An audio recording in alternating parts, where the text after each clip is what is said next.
Esto es Desde la Redacción, el podcast de Rosario 3. Mi nombre es Ricardo Robbins. Lo que estás por escuchar es un episodio de una serie de 3 sobre los incendios en las islas y sus consecuencias socioambientales, desde la perspectiva de 3 actores claves: productores ganaderos, ambientalistas y científicos, y la política. En esta entrega charlamos con Jorge Bartoli, referente del Paraná No Se Toca, la organización nacida en 2012, y con Guillermo Montero, ingeniero agrónomo, docente investigador de zoología e integrante del equipo de la UNR que realiza un estudio en la isla Los Mástiles.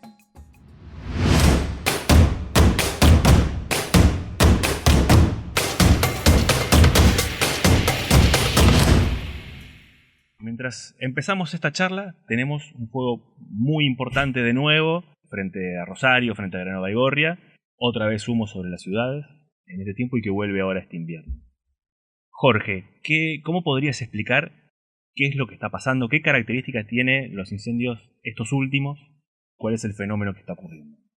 Mirá, cuando nos tocó exponer en las audiencias públicas de la Cámara de Diputados en el último tratamiento de la Ley de Humedales, en medio de la enorme crisis del año 2020, cuando esto estaba furiosamente desatado, nosotros decíamos que estábamos cosechando los amargos frutos de lo que habíamos sembrado durante décadas en la isla, ¿no?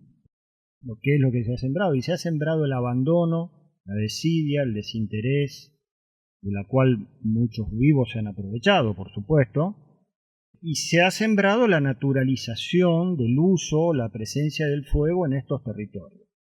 No hablo exclusivamente de los territorios de isla, podemos abarcar otros territorios de la geografía cercana. Bueno, vamos a hablar específicamente de esto.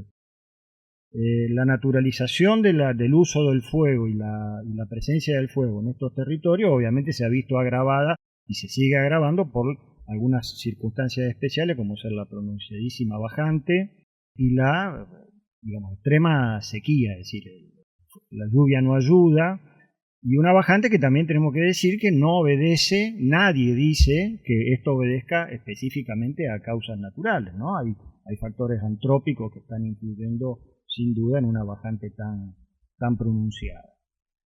Bueno, es el combo perfecto, y lo que estamos viviendo ahora, bien entrado o pasada la mitad del 2022, en déjà vu de lo que hemos vivido en estos últimos larguísimos, interminables 2 años de fuego, que nunca se fue, digamos, porque nunca cesaron las quemas. Y ya hablamos largamente de 1 millón y pico de hectáreas quemadas. No hay datos extremadamente precisos en eso. Creo que esta problemática está poniendo hoy la situación de los humedales, de estos humedales en particular, toda la problemática sobre la mesa como nunca estuvo. Y no solamente, digamos, esto es como los temas ambientales, vos sabés que son como una madeja. Cuando vos tirás la punta del ovillo empiezan a aparecer todos los otros problemas. Nosotros lo extendemos a otras cuestiones que tienen que ver con, digamos, el avance de la frontera agropecuaria, el avance de la frontera inmobiliaria, digamos, todos los intereses que hoy se oponen a una ley de humedales, algunas cuestiones que tienen que ver con el absoluto abandono y falta de presencia del Estado, como ser la caza furtiva, el modelo de pesca extractivista insostenible que se nutre de la pobreza del pescador histórico, ¿no? A manos del enorme negocio de los frigoríficos. También ellos tienen una partecita que ver. Los fenómenos, esto claramente hay una multicausalidad en cuanto a la presencia del fuego. También está a las claras que el Estado no tiene los recursos, los medios técnicos ni humanos suficientes como para combatir semejante desastre. Así que, bueno, ahora, sí. Ahí no es lo mismo la lógica del que prende el fuego porque está vinculado a la ganadería, del fuego por alguna especulación inmobiliaria. No sé si ustedes lograron, digamos, leer o pueden ver o pueden entender si algún fuego responde a alguna de esas especulaciones o actividades, y cuál sería la característica. Digo, para empezar también a entender cada uno de esos procesos que vos estás enumerando. Bueno, acá caemos en la gran pregunta, es decir, ¿quién prende fuego en la isla, no? Recién hablábamos en la introducción a esta charla, el INTA de Paraná tiene en su página web un manual de cómo quemar la isla. Sabemos que es así, nosotros lo tenemos guardado.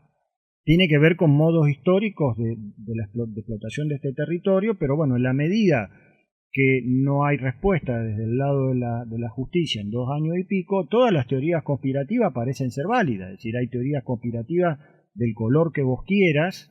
Nosotros sabemos que esto arranca desde los modos de uso y de apropiación de estos territorios, a la cual se suman otros factores. Por ejemplo, hay un factor del que poco se habla, que es la caza furtiva, por ejemplo, que también tiene que ver con algunas cuestiones relacionadas con el fuego, ¿no? Obviamente, estos son sectores donde en estas condiciones cualquier fuego se le puede escapar a alguien que está haciendo turismo, pero bueno, cuando hablamos de semejante cantidad de focos, digamos, en lugares recónditos, hoy por ejemplo la ciudad está tapada de humo, todo el borde costero del sur de la provincia está prácticamente tapada de humo por un foco que está ubicado a 40 kilómetros de la ciudad de Rosario, muy adentro de la isla, digamos. Eso es difícil atribuírselo a un turista desprevenido, y eso se está quemando hace más de 10 días, o 10 días exactamente. Son estos fenómenos de se ve un incendio, al otro día queremos ver otro incendio, pero en realidad son distintos focos de un gran incendio que sigue de forma subterránea, que parece que se apagó y sigue. Es un poco ese fenómeno que explica por qué muchas veces se pregunta, ¿otra vez en el mismo lugar? Digamos, ¿tiene que ver con eso? Tiene que ver con eso, pero también tiene que ver con algo que hay compañeros nuestros, o colegas de otras organizaciones que están analizando, es que hay determinados territorios, determinados sectores, donde el fuego se inicia de manera sistemática desde hace 2 años y pico.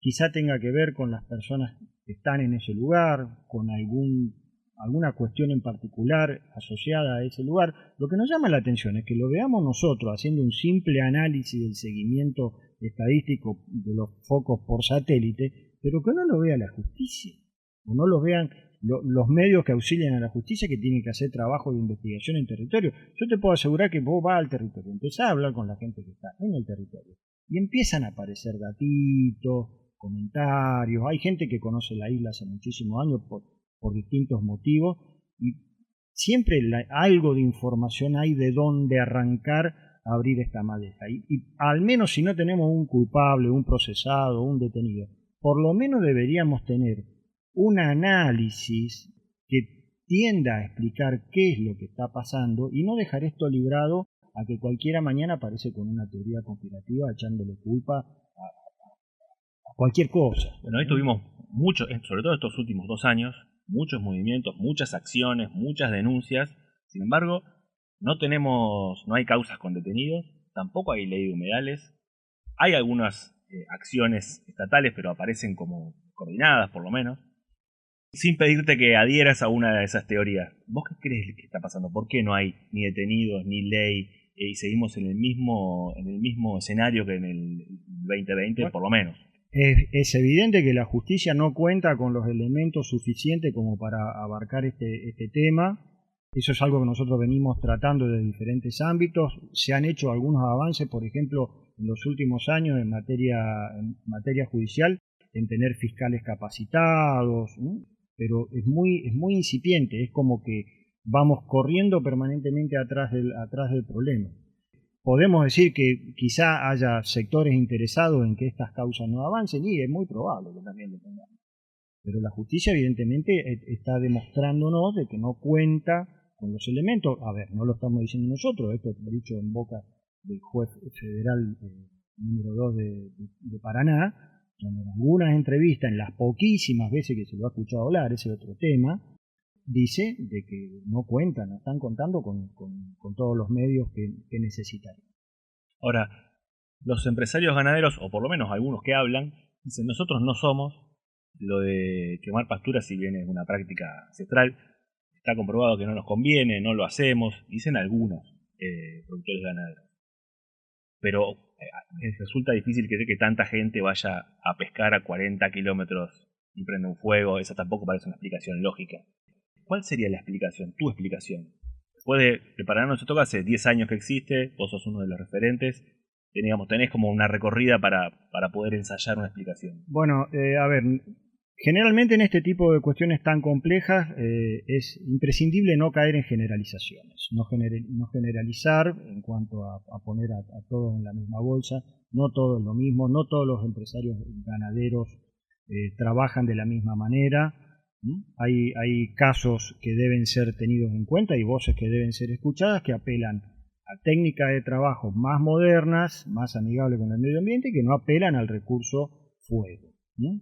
Pero existe un modo histórico de trabajar en estos territorios que sí, digamos, apeló y sigue apelando al uso del fuego, que hace que, volvemos al principio, que el fuego esté naturalizado. El fuego siempre se tomó en la isla como una cosa normal.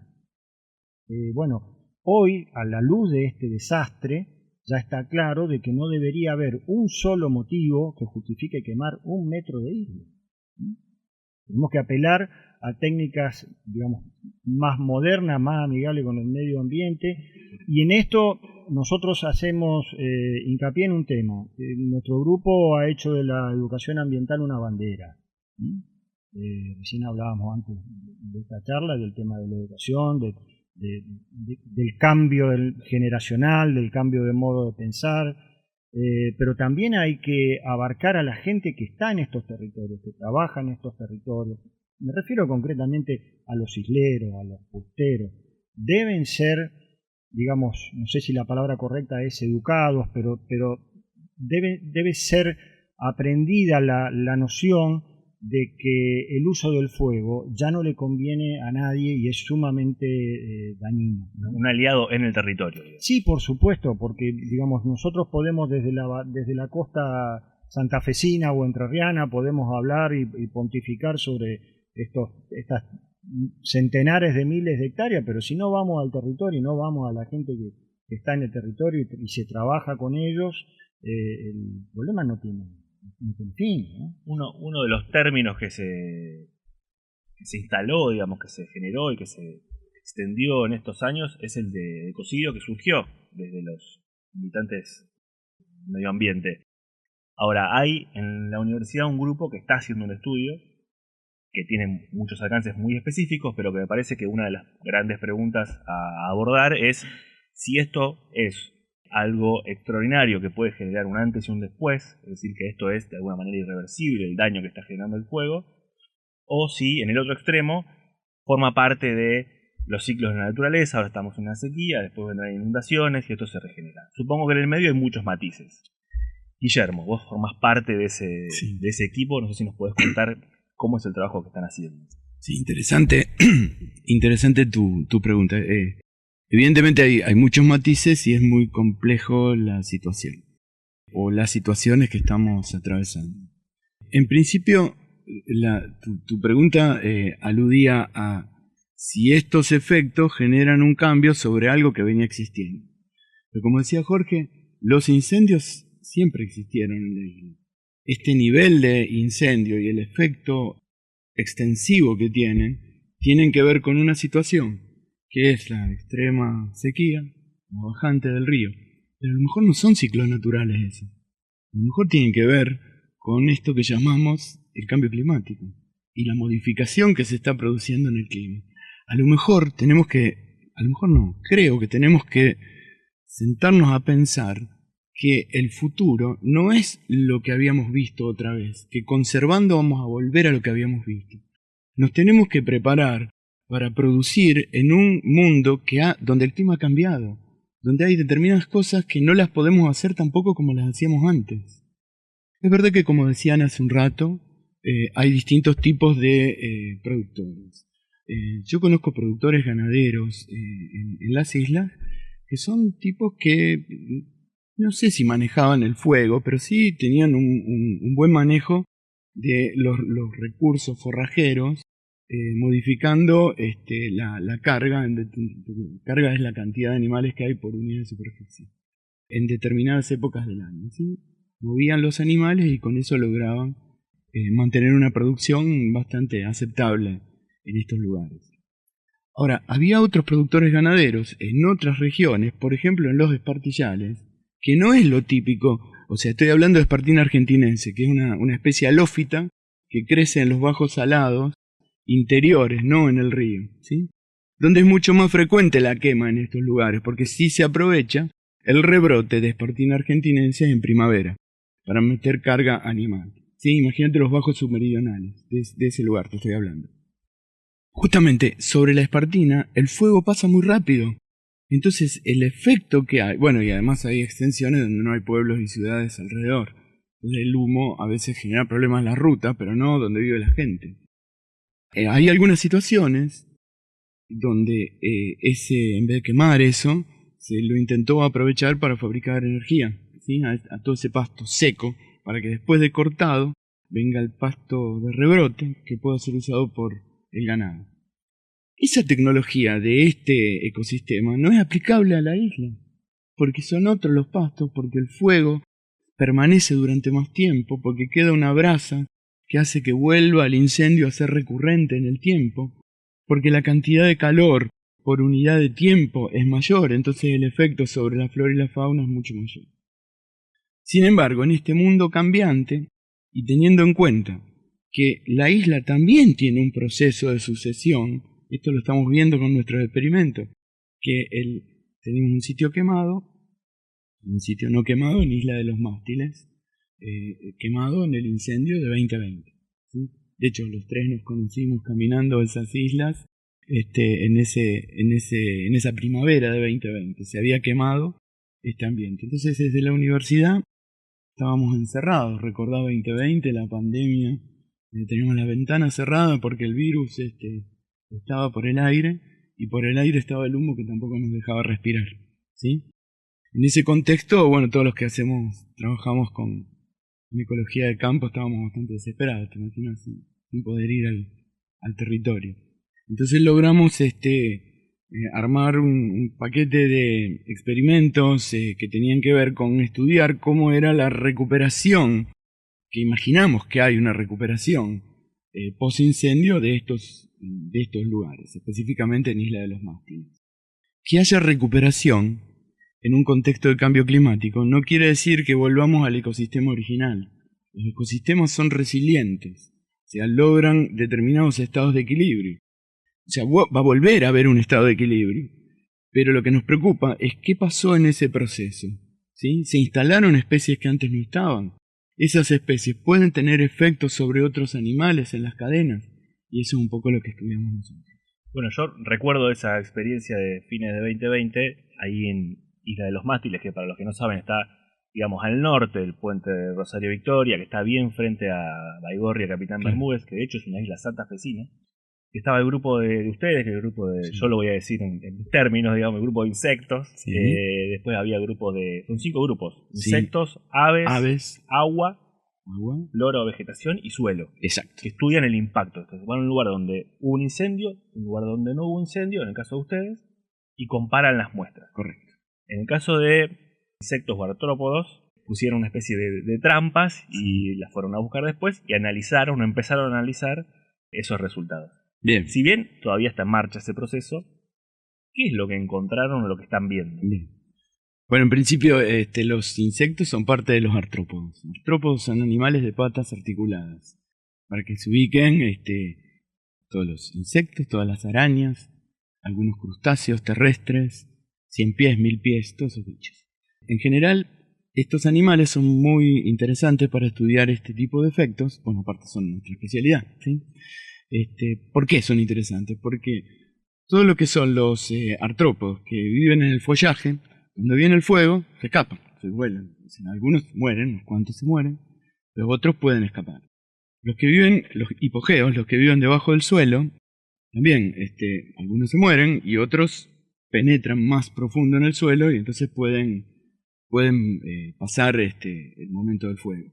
Pero los que caminan por la superficie del suelo, en general, son todos los que se mueren. Y esos son los que estudiamos nosotros. Para estudiar esos insectos que caminan en la superficie del suelo, artrópodos, lo que hacemos es colocar trampas, ¿sí? Son como unos vasitos, entonces van caminando el animal, pum, cae ahí adentro. Entonces nosotros lo dejamos un determinado tiempo en un sitio quemado, en un sitio no quemado, y después comparamos la abundancia, que es el número de individuos que caen, y la riqueza, o sea, el número de especies. Con los parámetros de abundancia y de riqueza se construyen los índices de diversidad, ¿sí? Entonces esos son los que nos hablan de qué está ocurriendo con la diversidad en el proceso de recuperación. Naturalmente, inmediatamente después de que ocurre un incendio, el sitio incendiado es casi un páramo donde no hay absolutamente nada, ¿sí? Y inmediatamente comienza el proceso de recuperación. ¿Qué quiere decir recuperación? Que se van a establecer primero las especies pioneras, que son las especies que primero colonizan el ambiente perturbado, y después se van a empezar a establecer lentamente relaciones entre esas especies y la vegetación, y entre estas especies y otras especies animales. El tema es, ¿a dónde va a ir a parar este equilibrio? ¿Qué especies son las que se instalan primero y qué es lo que va ocurriendo? Entonces nosotros hicimos 4 muestreos, de los cuales de 3 ya tenemos resultado, el cuarto estamos procesando en este momento el material. Los muestreos tenían una recurrencia en el tiempo, o sea, cuando fuimos juntos los 3, estábamos a 120 días de que había ocurrido el incendio. Exactamente 120 días, era en primavera. Después volvimos a muestrear a los 262 días, a los 473 días y ahora último a 671 días. Esto, te doy los números, pero esto coincide con que muestreamos en una primavera, en un otoño, en una primavera y en un otoño. Porque si yo quiero, en la medida en que va aumentando el tiempo, en el proceso de recuperación, también van cambiando las estaciones. Entonces los artrópodos son distintos a los que están en la estación primavera-estival de los que están en la otoño-invernal. Necesitas tomar distintas muestras. Entonces tengo que repetirlo en el tiempo. Y otro proceso que va ocurriendo en todo esto, que es difícil de estudiar, es que la isla también se va transformando. Porque el ambiente no quemado, que a los 671 días no es igual al ambiente no quemado a los 120 días, ¿sí? El no quemado, o sea que el efecto del cambio tiene que ver con la sucesión vegetal que ocurre en este ambiente y no con la quema. O sea, todo es dinámico. Todo es dinámico y por eso es complejo estudiar todo este tipo de cosas. En general, y las cosas así que más llaman la atención, uno esperaría encontrar más bichos en el lugar no quemado inmediatamente después del incendio, 120 días después. Bueno, no, fue al revés. O sea, encontramos casi 4.000, en el paquete de trampas, que son 20 trampas las que colocamos en cada lugar, encontramos cerca de 4.500 individuos en el sitio quemado, y 800 en el sitio no quemado. ¿Qué pasó? ¿Cómo es esto? Bueno, justamente había una especie de hormiga que era la que puede tolerar la quema y la que rápidamente coloniza ese ambiente. El número de especies... La hormiga argentina de fuego. El nombre es interesante. Es una hormiga que es nativa de aquí, que es invasora en el resto del mundo, y es una hormiga que no come hojitas como la mayoría de las hormigas que la gente conoce, que son las hormigas podadoras, que comen las hojitas, las llevan a la colonia, ahí cultivan un hongo y se alimentan de ese hongo. O sea, llevan las hojitas para cultivar el hongo.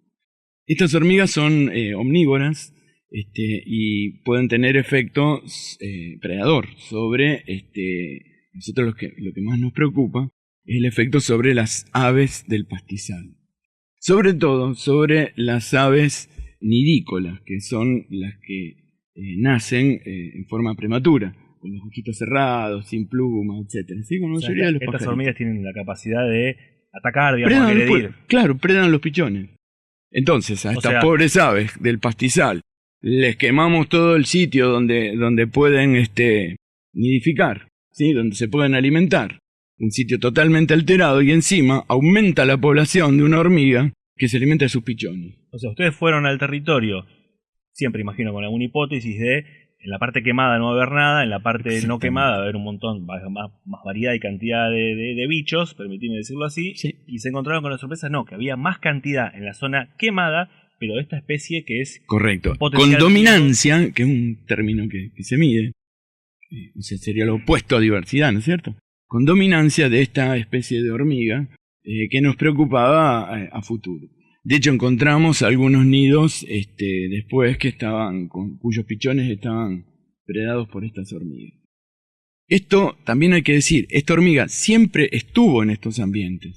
Lo que pasa es que la quema lo que hace es permitir que, como rápidamente coloniza, había muchísimo más hormigueros por unidad de superficie que los que corresponden a los sitios no quemados.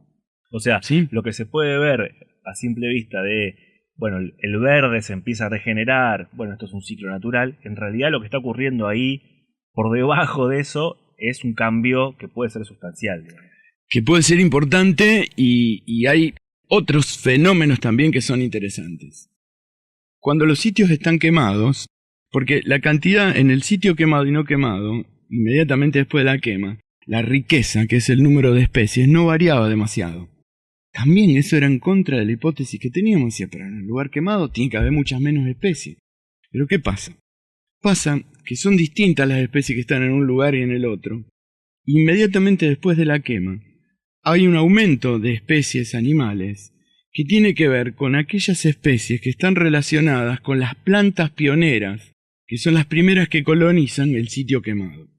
Entonces hay algunos herbívoros que, como esta planta se desarrolla y no hay otras alrededor, se alimentan justamente de eso. Entonces aparecen especies que son específicas de determinadas plantas. Que cuando la sucesión vegetal va operando en el tiempo y hace que estas plantas se rarifican, estas especies después se rarifican. Entonces eso es lo que explica que al principio de la quema siga habiendo alta riqueza y no haya tanta diferencia de diversidad, ¿sí? La diferencia de diversidad solo se nota por la dominancia de las hormigas. Claro, ¿Sí? hay más de una especie. Exacto. ¿Y después, en las siguientes muestras, eso se alteró o sigue esa Sí, predominancia? exacto, eso era interesante para contar. Entonces lo que veíamos, una cosa que esto me resultó muy, muy novedoso, porque no era lo que esperaba. Es verdad que yo tampoco tenía demasiada experiencia en las islas, ¿no? Veía desde la Florida, donde me crié, cerca donde vivía Jorge, pero no tenía medios para cruzar a la isla, entonces nunca había hecho tantos experimentos como en este tiempo allí. Lo que veíamos era cómo variaban las especies comunes, o sea, las especies que estaban en el lugar quemado y en el lugar no quemado, ¿sí? Las especies que están en los dos lugares. Evidentemente, cuanto más diferentes sean las comunidades en ambos lugares, menos especies comunes va a haber. Cuanto más especies comunes haya, más empiezan a aparecer esas comunidades. ¿Entiendes? ¿Cómo es eso? Tengo dos comunidades diferentes que tienen un poquito de especies que están en común. Quiere decir que hay la mayoría de especies están solo en el lugar quemado y la mayoría de las otras especies están solo en el lugar no quemado. Y son poquitas las compartidas. En la medida en que estos sitios empiecen a aparecer, tienen que ser muchas más las especies que sean comunes. Claro. ¿Sí? ¿Por qué? Porque los sitios empiezan a aparecer. Efectivamente eso pasa en el tiempo. De 37 especies comunes que había a los 120 días, pasa a 54 especies a los 262 días y 57 especies a los 473 días. Se empieza a mezclar. Se empiezan a aparecer cada vez más, ¿sí? Pero también ocurre un fenómeno que me impactó particularmente, y es que las especies exclusivas del sitio quemado aumentaron, ¿sí? ¿Por qué? Porque todavía siguen las especies vegetales que fueron pioneras y todavía no desaparecieron. ¿Por qué no desaparecieron? Porque todavía no vino ninguna inundación. Cuando venga una inundación y desaparezcan esas especies, probablemente va a bajar la riqueza de especies que había en el sitio quemado. Mientras que el sitio no quemado se mantiene mucho más estable. Y incluso tiene una disminución en el tiempo del número de especies, que nosotros lo atribuimos a la extraordinaria cantidad de materia seca que está acumulada en este ambiente. Que ese es el nuevo desafío que tenemos y que van a tener los ganaderos y las comunidades y que si no tenemos otro tipo de control, un Estado presente, activo, con todos los recursos disponibles para esto, y una justicia, y yo voy a usar un término que ustedes no usaron, y me hago cargo, una justicia con más voluntad de encontrar los problemas. O sea, no vivimos en un país que está repleto de recursos. Si no hay voluntad de transformar las cosas, no vamos a transformar nada. Entonces, me parece que hay determinadas cosas que se pueden hacer. Por ejemplo, si estos problemas tienen que ver con las causas, estoy hablando de los incendios, tienen que ver con la presión de algunos ganaderos, con esa figura de ganadero nuevo, que es más vale un capitalista ganadero, que es un tipo que no tiene ni idea de cómo se hace ganadería en estos lugares, pero viene y pone las vacas. Entonces alguien le dice, no, si vos quemás, después viene el rebrote y lo podés aprovechar. Son personas hasta que no son de la profesión agronómica en algunos casos, Y entonces, bueno, lo hacen, pero por burros lo hacen, por desconocimiento. Y por soberbia, porque ni siquiera le preguntan a las personas que hace años que viven en este lugar, que son todas las personas que, como decía el compañero, a través de bueno, la universidad pública y a través de todas las organizaciones queremos incorporar. Porque todos los saberes que hay en la isla tienen que formar parte de las soluciones a estos problemas, ¿sí? Y nos tenemos que relacionar. Entonces, si el problema fuera la quema si el único problema, porque coincido con que es un fenómeno multicausal, si el problema fuera la presión ganadera para aprovechar los pastos en primavera, lo que tenemos que ver es cuándo llegan las vacas a la isla, en primavera. Entonces, si podemos controlar cómo se mueven los barcos en primavera, ¿cómo? No hay 400, 900 barcos transportando barcazas, transportando vacas de un lugar a otro. No es tan difícil poder controlar eso.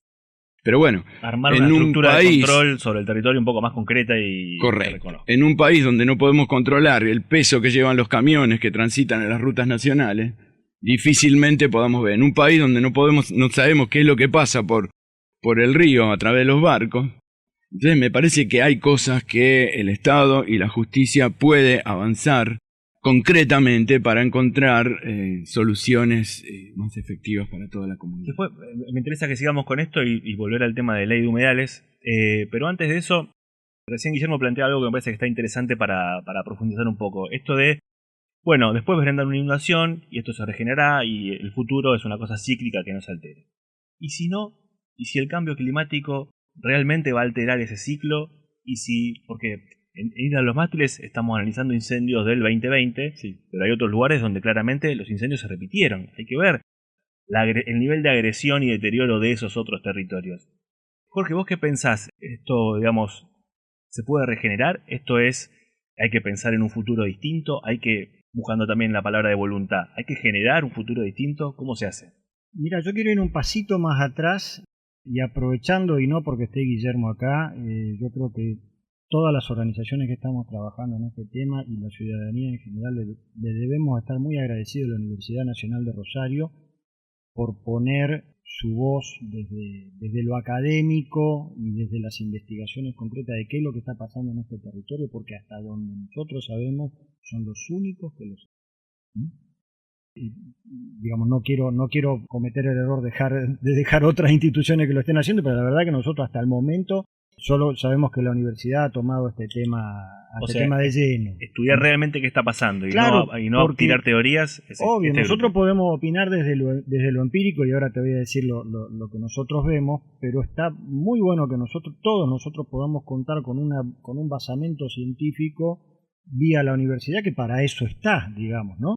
Desde lo empírico nosotros, y quiero quizás hasta compartir con Guillermo cuál es su opinión, no lo quiero llevar por ahí quizás a terreno que no domine, pero nosotros vemos en toda nuestra zona una gran disminución de algunas especies que son víctimas de la caza furtiva, estoy hablando concretamente de nutria y carpa, exterminados por la exposición a la que los ha sometido la bajante, que le ha quitado mucho de su hábitat natural en el interior de la isla, lo cual lo lleva al borde de los cauces principales, donde son presa fácil de los cazadores furtivos, que abastecen un mercado de carne marginal en la periferia y no tan en la periferia de todo el cordón santafesino y otros lugares también, del cual no se habla.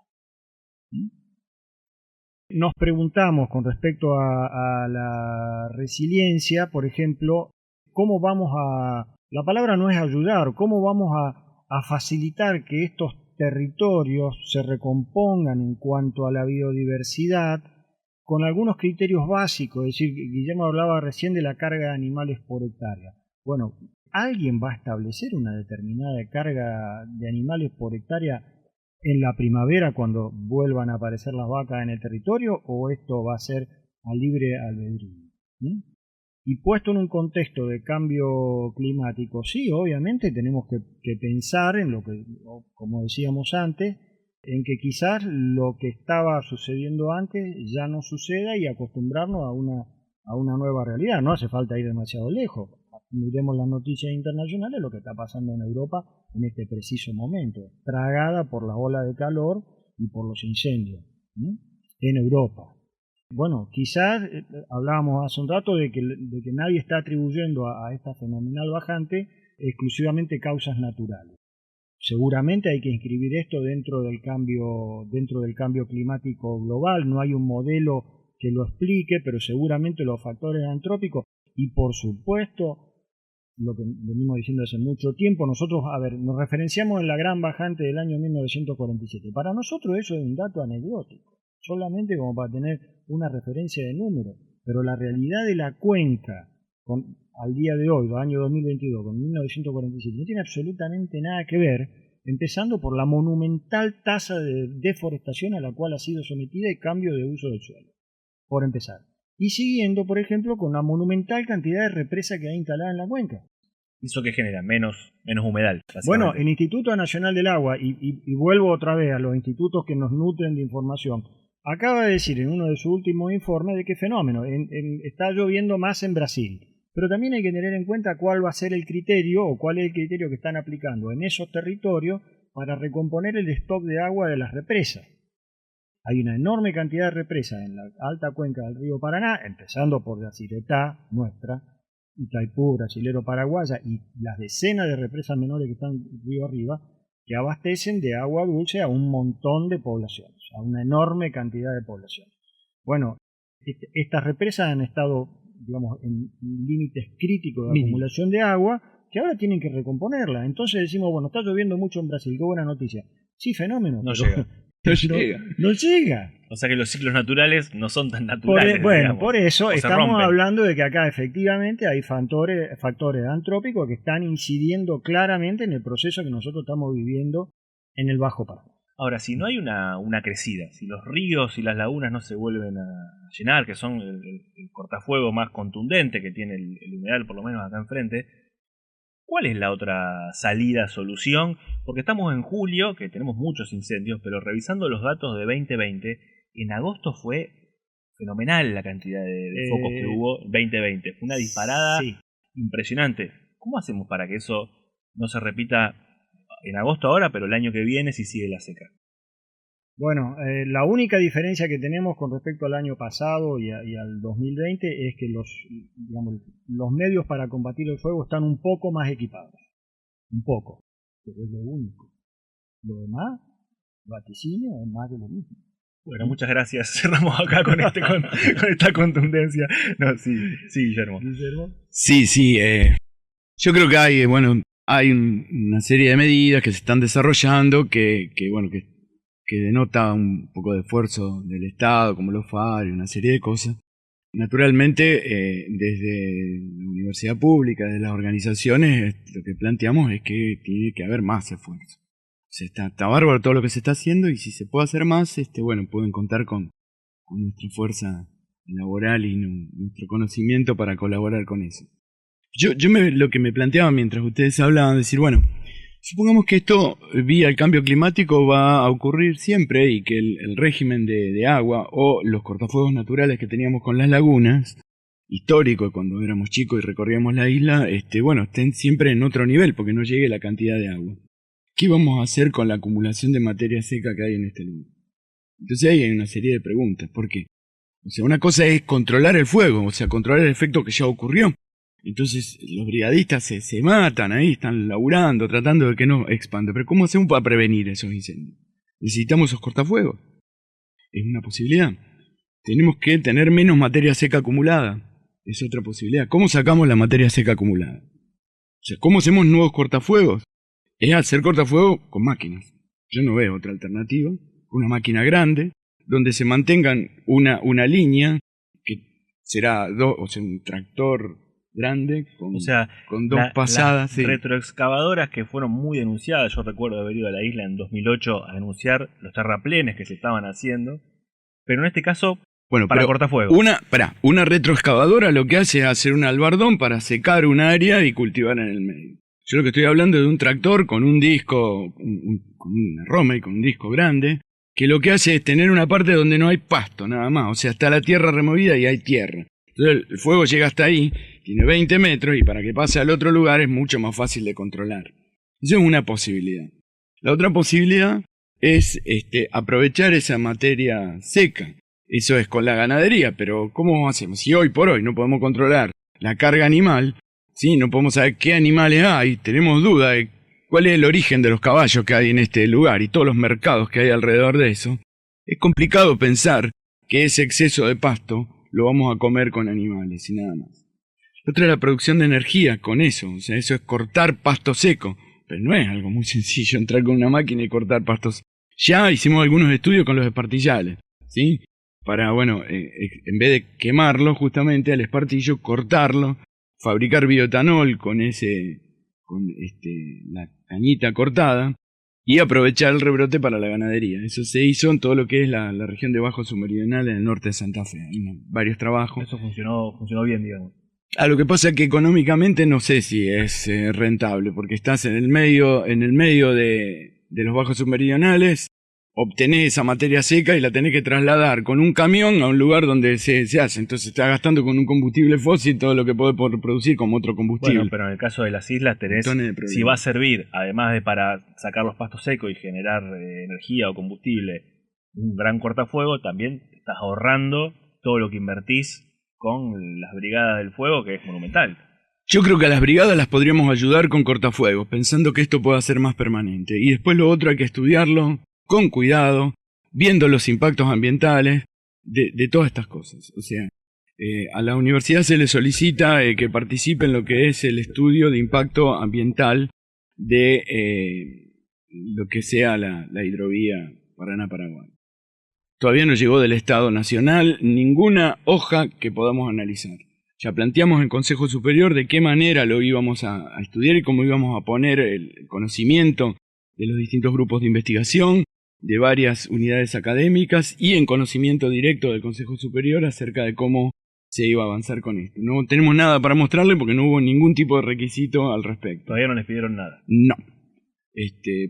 Pero digamos, si tomásemos de la misma manera una alternativa que tenga que ver con qué hacemos con esa materia seca, pensando que en el futuro va a seguir habiendo esa acumulación de materia seca, me parece que tiene que ser algo, un estudio integral, con mucha ciencia y con mucha participación ciudadana en ese conocimiento. Tenemos que discutir entre todos. O sea, para generar estos cortafuegos artificiales, digamos, y además aprovechar esa materia seca, o por lo menos retirarla del lugar, hace falta lo que decía antes Jorge, que era interactuar, tener canales de diálogo y de acción más fluidos con los isleños, con quienes pueblan esa zona. Mira, de hecho, ayer se hizo público un comunicado de una Nobel Asociación de Comunidad Islera, sí, que combina también productores ganaderos, que la estuvimos analizando, y a pesar de que son sectores con los cuales tenemos muy serias diferencias, y ellos con nosotros por todo este desastre de los últimos meses y los piedrazos cruzados de un lado a otro, para decirlo en términos burdos, la propuesta nos resulta interesante, tiene puntos interesantes. Y lo más interesante es que la propia comunidad, llamémosle, de productores, porteros o quienes nos nucleen, han tomado debida lectura de que no se puede seguir haciendo lo mismo porque vamos a seguir teniendo los mismos resultados, hay que hacer cosas nuevas. Bueno, ellos están proponiendo cosas nuevas que deben ser tenidas en cuenta. En particular, sí quiero decir, con respecto a lo que decía Guillermo, el tema de los cortafuegos es una propuesta concreta de hacer cortafuegos. Lo que nosotros ponemos como advertencia en este punto es algo que tiene que ver con el modus operandi. Históricamente, cuando entró una máquina a hacer movimiento de suelo en la isla, le perdiste el rastro de qué es lo que termina haciendo. ¿Y a qué me refiero concretamente? Terraplenes, movimientos de suelo, corte de arroyos, secar lagunas, etcétera, etcétera.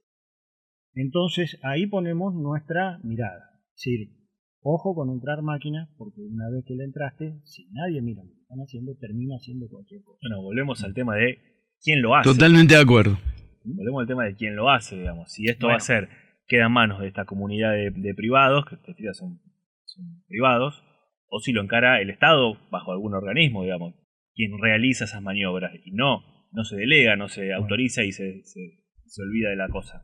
apostamos a que pueda haber un acuerdo entre todas las partes de hacer cosas que sean razonables. Y nos remitimos a los hechos. De hecho, en este momento hay máquinas retenidas por la justicia, máquinas viales destinadas a movimiento del suelo, que están incautadas por Gendarmería en la cabecera del puente Rosario Victoria, al lado de Victoria. Es decir, no estamos hablando de cosas hipotéticas que puedan llegar a pasar, son cosas que ya han pasado. Ya sabemos cómo funciona esto. De vuelta, hagamos cosas más coherentes, cosas nuevas, para obtener resultados mejores. A ver, no podemos seguir. Recién hablaba acá Guillermo del trabajo de la gente destinada a apagar el fuego y el enorme sacrificio de los brigadistas.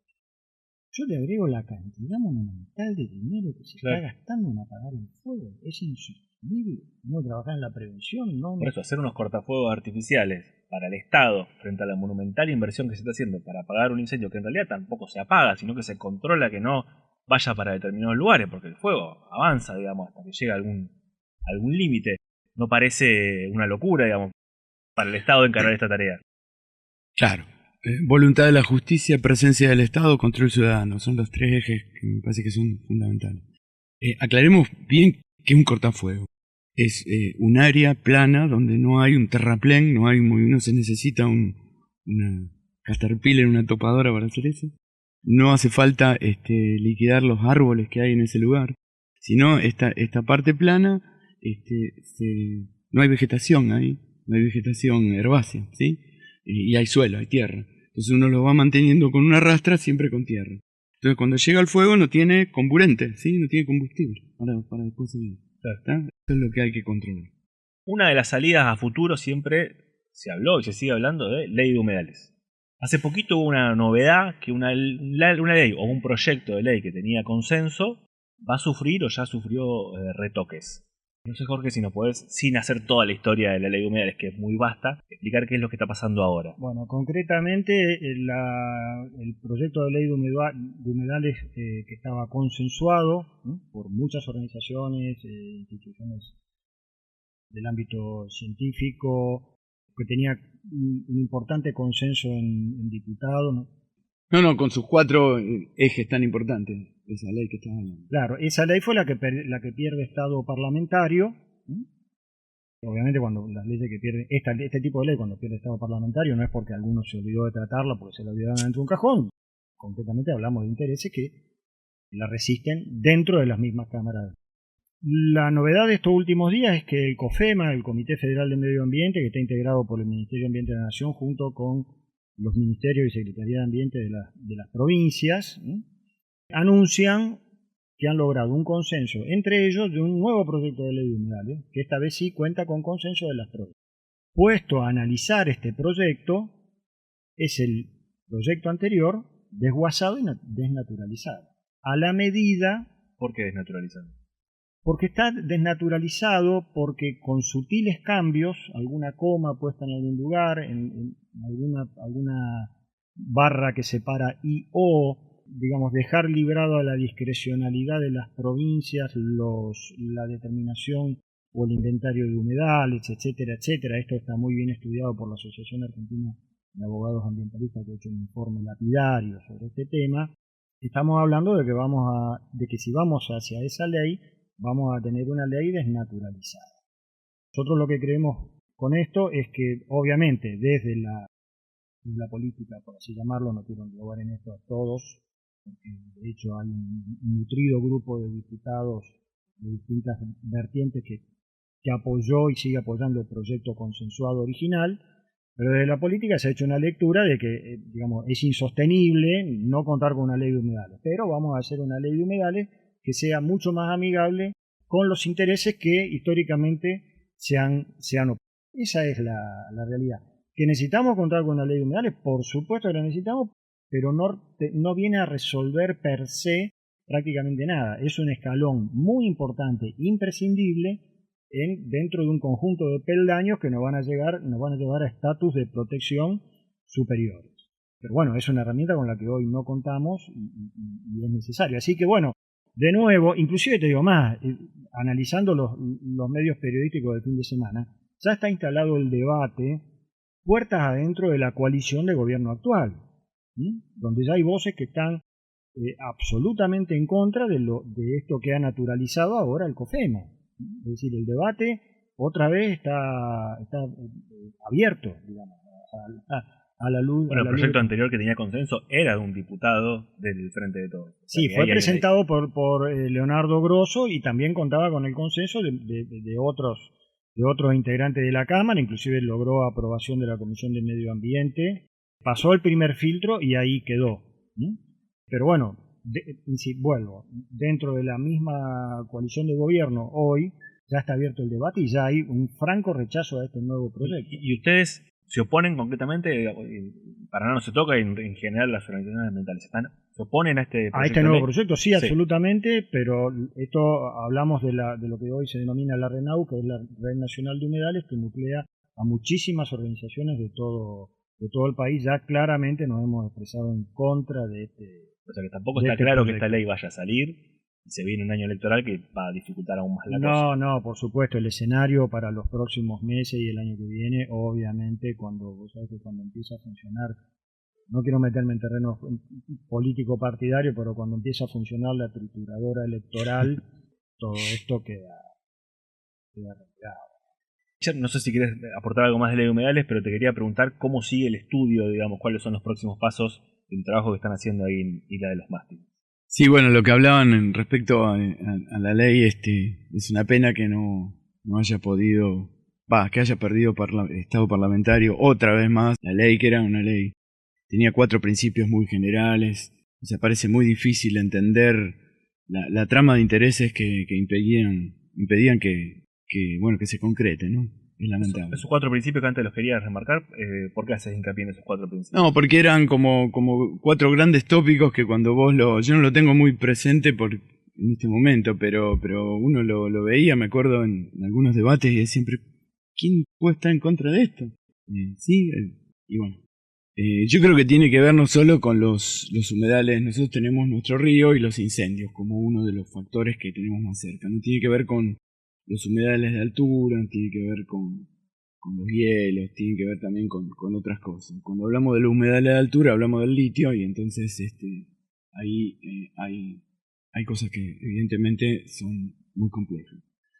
Mucho más que la complejidad de nuestros incendios en el humedal que estamos viendo, si es por la presión ganadera, si es por la presión inmobiliaria, si es por gente desaprensiva, etc. Perdón, cuando en todos los casos, para hacerlo explícito, porque venimos hablando de la especulación inmobiliaria, hay muchas publicaciones de loteos, de franjas de terrenos que se venden que no podrían venderse, digo, para hacerlo explícito. Incluso en Isla de los Mástiles hay, o hubo por lo menos.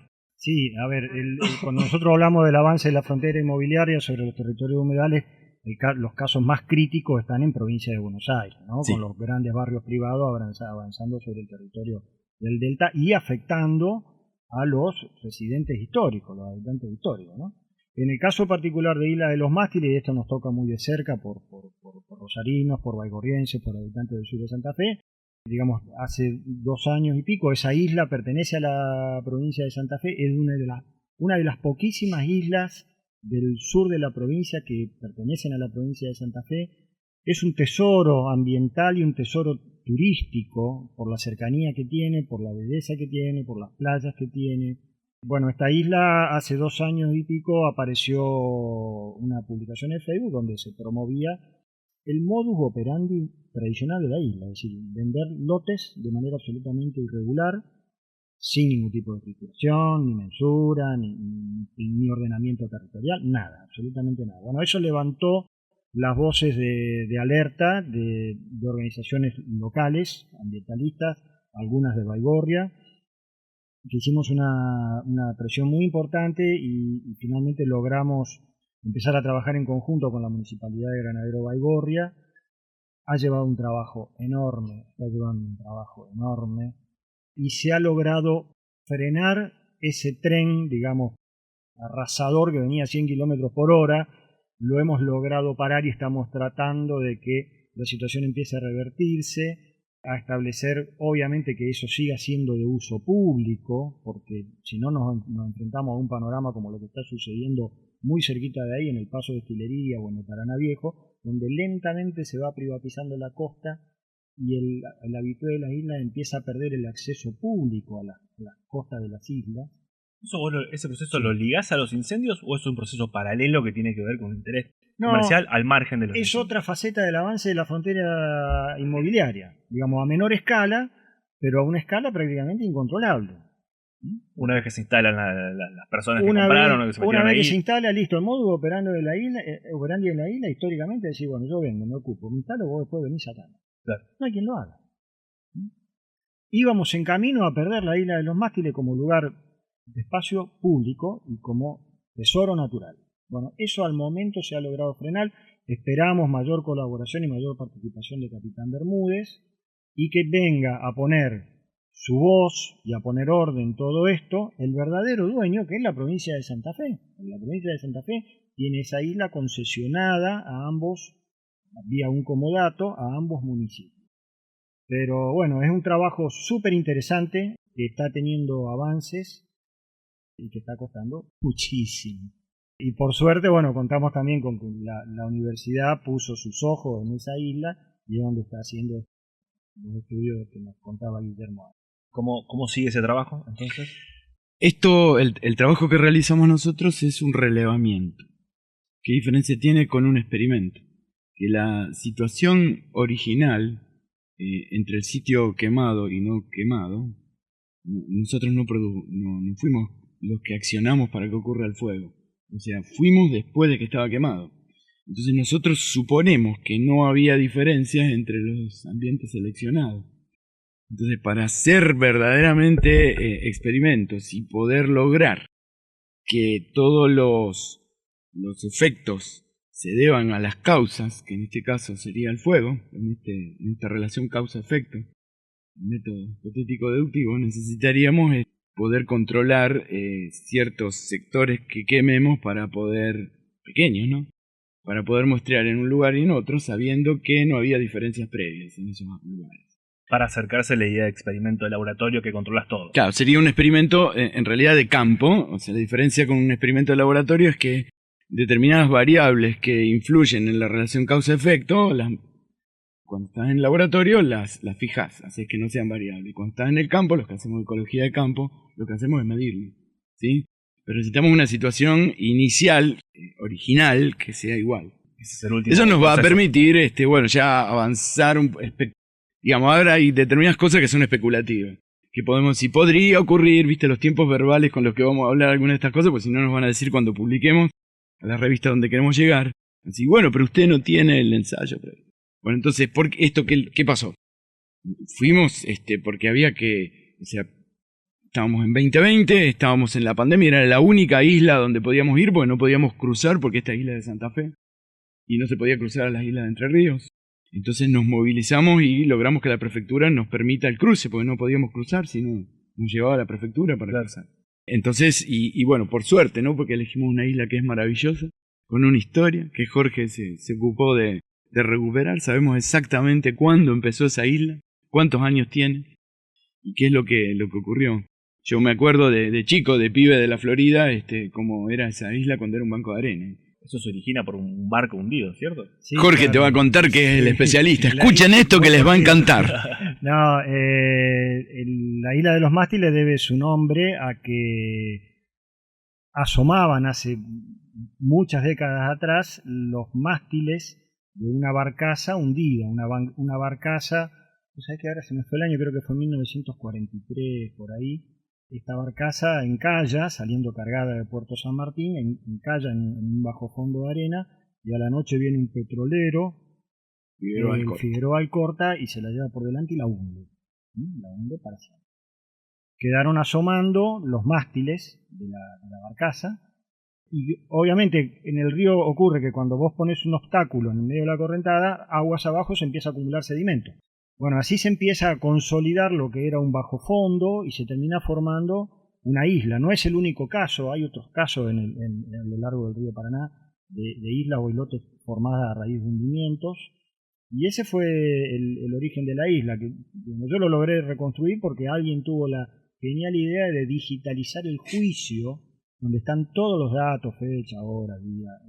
Así que bueno, ahí logré darle historia a ese tema, y porque yo me acordaba que de chiquito, muy de pibito, íbamos a navegar con amigos y uno de los paseos era dar vuelta alrededor de los mástiles que todavía emergían del agua, cosa que ya se perdió hace muchos años. Así que bueno, tiene su historia, tiene un gran arraigo local, es un lugar muy querido por toda la gente de la zona, por eso indigna tanto, viste, el avance de esta cuestión de... Además tiene mucha playa.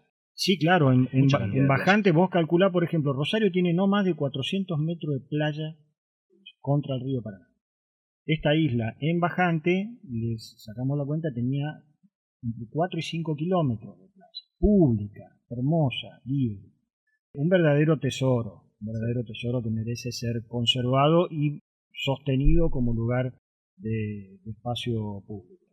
Pero de nuevo, para retomar y sin cerrar, falta este paso final para Falta darle este cierre. paso, la publicación de estos datos. Ahora contando, te cuento, yo digo contando porque bueno, las trampas tienen bichos, uno los tiene que poner en la lupa, ir separando especie por especie.